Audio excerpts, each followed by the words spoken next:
What's up, guys? Welcome back to the channel. Here we are with another reaction. In this one, we got the fall of Holland, the staggering siege of Haarlem, 1572 to 72, 80 years war. We about to dive in. Before we do, if you guys happen to enjoy, don't forget to smash subscribe, give the video a thumbs up. Let's get right to it. On the 18th of December 1572, a Spanish army under Don Federico Alvarez de Toledo opened fire on the Dutch city of Haarlem.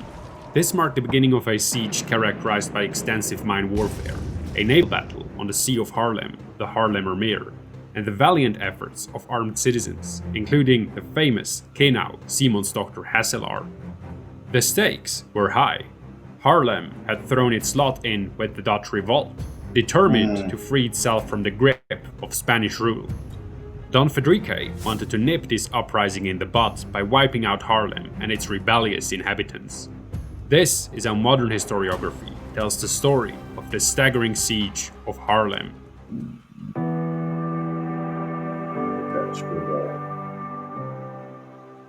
In 1566, Dutch rebels rose against their ruler, Philip II of Spain, a fervent Catholic.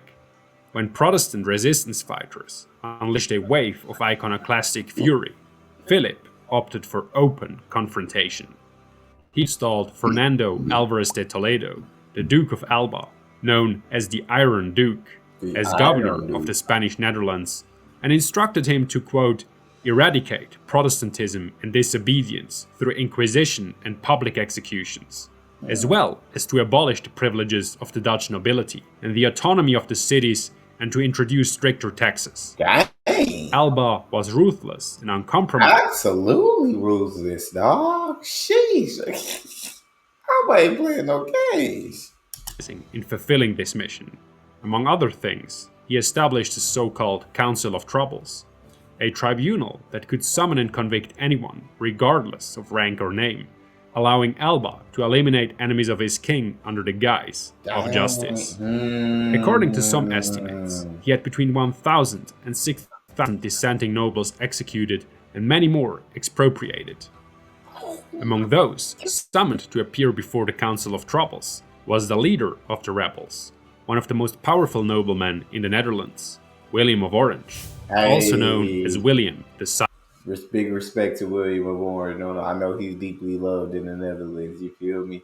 And Alba was absolutely ridiculous, and they created this organization just to kill people without it looking like, hey, we're killing people for injustices, not killing people because they may be enemies of the king. Silent. After defying the summons and facing ostracism, William attempted to break Alba's iron grip by invading the Netherlands, aiming to spark a nationwide rebellion. This offensive is often considered the first act of the 80 Years' War, but it was a miserable failure. William's forces were driven back, and the Dutch fight for independence seemed to be over before it had even begun. But then the famous Watergeuzen, known in English as the Sea Beggars, entered the scene. These privateers backed the rebellion, putting pressure on the Spanish by raiding ships and harbors, severely limiting their freedom of movement. In 1572, they captured Den Briel in Holland, sparking a renewed wave of resistance. One by one, towns joined the rebels, including Haarlem, Alkmaar, and Leyden. After the Sea Beggars also captured Middelburg, the provinces of Holland, Zeeland, and Utrecht recognized William of Orange as their stadtholder, or steward. With this newfound support, William launched a second invasion. In response, Alba mounted a counteroffensive, capturing Valenciennes before laying siege to Mons. After the garrison surrendered on the 19th of September, the campaign shifted into a punitive mission. The Spanish captured Mechelen and brutally sacked the city in what became known as the Spanish Fury, prompting many towns in the southern Netherlands to once again swear allegiance to Alba. To restore order in the north as well, the Iron Duke sent his son, Federico Alvarez de Toledo. Don Federico sacked Zutphen, slaughtering hundreds of inhabitants, which sent shockwaves through towns in Gelderland, over Iceland and Friesland. See, that usually will get you back in line, getting knowing that because of fear. Fear is a great motivator. May not be as strong as love, but fear is a very strong motivator. Seeing that happen into these towns, I'm sure these other towns, we're ready to get in line or we're ready to fight.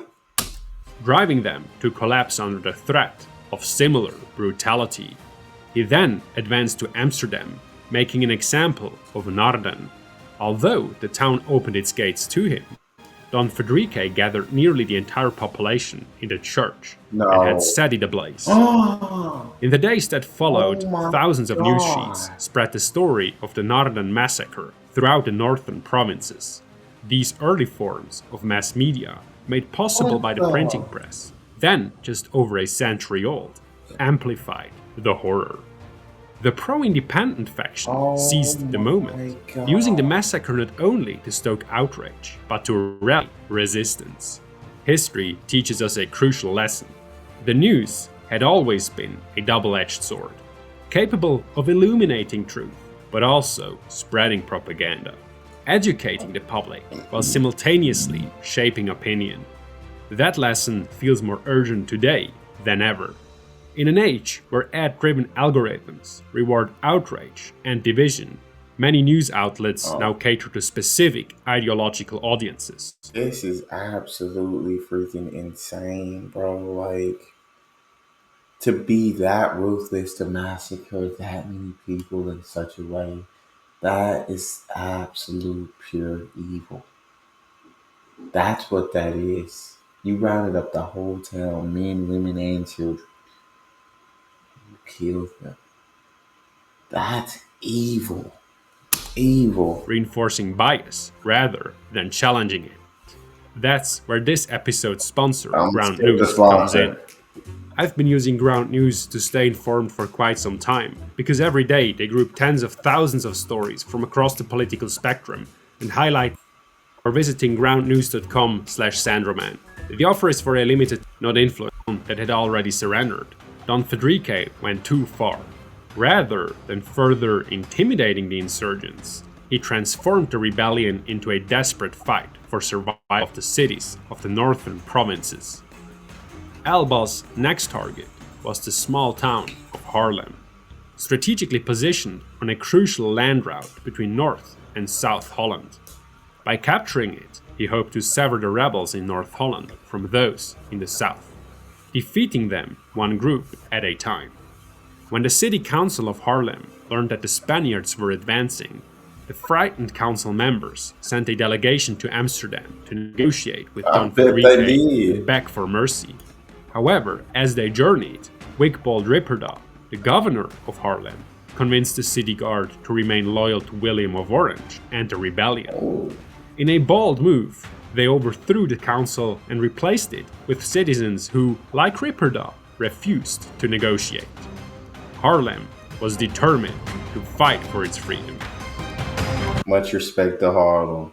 We not having y'all coming down here and bully us. We saw the massacre happen and we are done. We done drawn the line in the sand. It's time to fight. It's time to fight. David and Goliath. On the 11th of December 1572, Don Fadrique arrived near Haarlem, leading an army of 14,000 men. Dang. In stark contrast, Haarlem's garrison consisted of just 2,000 soldiers, and its defenses were clearly outdated. Oof. The city was surrounded by an 8-meter-high wall and a moat, but the fortifications dated back to the early 15th century. The only modern feature was a ravelin positioned directly in front of the Kruisport, the eastern gate. Semicircular towers, serving as artillery platforms, reinforced the old wall at intervals of roughly 100 meters. Confident in his overwhelming numbers, Don Fadrique assumed the march to Haarlem would be a veritable walk in the park. The first to oppose the Spaniards was Lumi, whose full name was William II de la Marck, Admiral of the Sea Beggars and Deputy Stadtholder of William of Orange in Holland. On the 13th of December, he attempted to halt Don Fadrique's advance with 4,000 men at the Manpad, a side road between Leyden and Haarlem. However, his forces were vastly outmatched by Don Federico's seasoned troops. The Spaniards opened the battle with a relentless barrage, maintaining their fire until Lumi's men began to falter. At that point, the Spaniards surged into close combat, routing the rebels. This defeat stunned the defenders of Haarlem so much that they offered to surrender to the Spaniards, hoping they would be spared. But the Iron Duke and his son refused. At that point, they had no choice. They owed their men several months' pay, but lacked the funds to settle the debt. The only thing keeping the troops from mutiny was the prospect of plundering Haarlem. I get it. Yeah, it's like, well, we can't pay y'all. I ain't gonna lie to y'all. We can't pay it. But don't leave me. If we conquer Haarlem, I will let you plunder. I will let you guys take any and everything that you want. But 14,000 men, and they only got 2,000. There's gonna be a lot of men unhappy walking away with nothing. But if Haarlem can defend itself perfectly, then all of them gonna be walking away with nothing if they get to walk away. After the offer of surrender, Don Federico grew even more confident that he would quickly take Haarlem. He gave little thought to his approach, setting up a fortified camp and several gun emplacements on the flat, easily accessible terrain outside the city. When the batteries were ready on the 18th of December, he began a short but intense bombardment. Within 2 days, the Spanish guns were out of ammunition. Don Federico then ordered an assault on the wall of the Kruisport, which had borne the brunt of the attack. This ill-advised charge was likely a result of overconfidence, as the Spaniards met unexpectedly fierce resistance and were forced to retreat. Yeah, they were. The rapid assault had failed, and Don Federico had to pause the siege to procure more ammunition. Dang, got it. Seizing the opportunity, William of Orange sent 600 reinforcements to Haarlem on the 29th of December. Supplies also began flowing in as the city was not fully surrounded. The Spanish struggled to block these shipments particularly by water. This was because the river Sparne connected Haarlem with the Haarlemmer Meer, a large floodplain where Amsterdam Schiphol Airport stands today. Man. The sea beggars. Yeah, you already got a discipline. Don't mess with the Dutch on the water. That's what you should have known. That's what I'm sure you learned.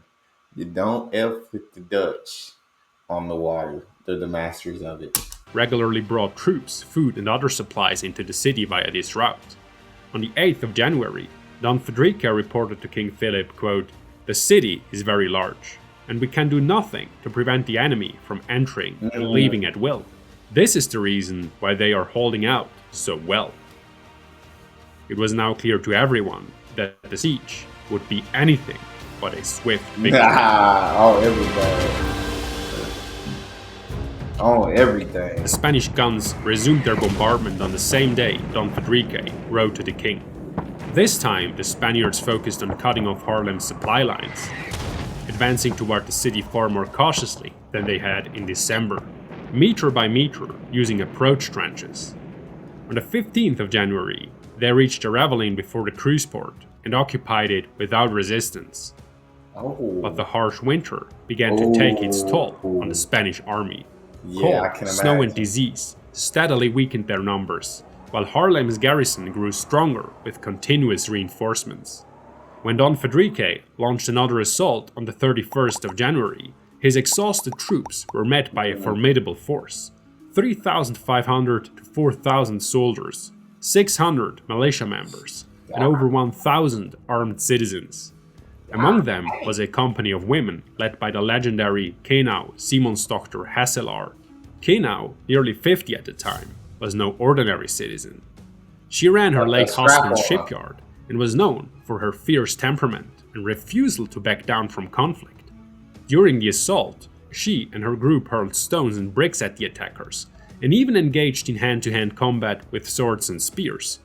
Kenau is often portrayed as a stout, stock woman with masculine features, and to this day a particularly domineering woman in the Netherlands might be called a ware Kenau, though not always as a compliment. Regardless of legend and exaggeration, what's certain is that the defenders of Haarlem, united and determined, successfully repelled the second Spanish assault. This second defeat was especially bitter for the Spaniards, Yeah, I who made a bet. grim discovery during their advance. The defense Like the discovery don't stop helping with Holland. You know, you can't just come in here and walk all over us the way you thought you could. Just because you got more men, you got better weapons, that don't mean nothing if you don't know how to use this. If you get too cocky, you get too overconfident. defenders of Haarlem had constructed a second line of fortifications. Behind the cruise port stood a new, sturdy wall of earth and rubble, reinforced with several bastions. Even if the outer gate fell, it would offer the attackers no meaningful advantage. Morale in the Spanish Hey, camp plummeted. One dejected captain lamented, quote, "Who would believe that we are no further than we were on the first day of the siege?" I feel Some that. officers even began to advocate for abandoning the siege Oh, altogether, but Don Federico refused to hear of it. Enraged and determined to punish the city for its resistance, he vowed to make the defenders pay for his setbacks. In a grim display meant to break their spirit, he ordered a scaffold erected in front of the city walls and had his Dutch prisoners executed. oh The my, response from Haarlem was both defiant and mocking. The defenders hurled loaves of bread over the walls toward the starving Spanish troops. This bold gesture dang. made it painfully clear that the besiegers had yet to sever the city's supply lines. The Spanish then resumed their slow, methodical advance. They extended the trench system above ground and began tunneling underground. Spanish miners stuck beneath Haarlem's defenses to place explosive charges, Oh, but they wow. frequently encountered resistance. The defenders had also started digging, building so-called countermines to intercept and Oh, neutralize the charges before detonation. When the two sides' tunnels met, brutal close-quarter battles erupted I in can the narrow imagine. underground passages. By spring, both camps focused on disrupting each other's supply lines. An insurgent army attempted to sever the Spanish connection to their headquarters in Utrecht. Sailing from Hoorn and Enkhuizen, with 24 ships across the IJsselmeer, they landed and occupied the Diemer Dike, the dike between Muiden and Amsterdam. But before the Spanish began to suffer from this disruption, loyalist troops from Amsterdam counterattacked and drove the rebels back. The Spanish, however, proved more effective. After Uh-oh. blocking Haarlem's overland supply routes, they turned their Dang. attention to the waterways. Oh, dang. Yeah, they coming at you from all sides. They did start to use this. They did start to get methodical about it. Um, and they're starting to surround. They just got one more side. In an effort to cut off replenishments via the Haarlemmer Meer, the Count of Bossu transported a fleet to the lake and launched a naval assault on the sea beggars operating there on the 26th of May 1573. After a fierce, hours-long battle, the beggars were forced to retreat, conceding control of the waters to the Spanish. Dang. This defeat in the Battle of the Haarlemmer Meer cut off Haarlem's last connection to the outside world. Yeah. Within weeks, the city began to run out of food. The God population dang. struggled to survive, first eating whatever animals they could find, then chewing leather from shoes and belts. Finally, they began to starve. F me. And you wanna you push for him to win so bad. I'm over here rooting for him and it's God dang. On the 8th of July, William of Orange made a final attempt to relieve Haarlem. Once again, he sent 4,000 men across the Manpad, but God. once again they were repelled by the Spanish. Just 4 days later, on the 13th of July 1573, Haarlem surrendered unconditionally. Don Federico promised to spare the city in exchange for 240,000 guilders in reparations. Haarlem agreed, but the son of the Iron Duke kept only part of his word. While he spared the civilian population, he executed Governor Wigbold Ripperda and the entire garrison, except for the German mercenaries, because he knew that otherwise he would not be able to recruit in their homeland in the future. When the executioners grew weary from swinging their axes, the remaining soldiers were tied together and drowned in the river Sparne. Despite this bloody revenge, the conquest of Haarlem was a Pyrrhic victory. The siege had cost the Spanish over 6 months and some 10,000 men. Rather than crushing the Dutch revolt, it had intensified resistance and proved that the Spanish were not invincible. Yeah, it Still, did. Don Federico had achieved his immediate strategic aim. Haarlem was in Spanish hands, and rebellious Holland was split in two. His next objective was its northern part, the Northern Quartier. Soon, Don Federico marched his army toward the small but well fortified town of Alkmaar.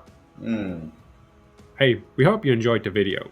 If you'd I like, definitely did enjoy the video. And shout out to the city, bro. They fought with literally all they had, and they pushed the Spain. They pushed Spain to the brink. They pushed them to the edge, but eventually, I think the numbers just wore them down, and then they just cut off all supply lines. Once they cut off the supply lines, that was it. That was checkmate. That's all we've got. If you guys enjoyed, please don't forget to subscribe. Get a video a thumbs up. Check out the next. I'll see y'all next time.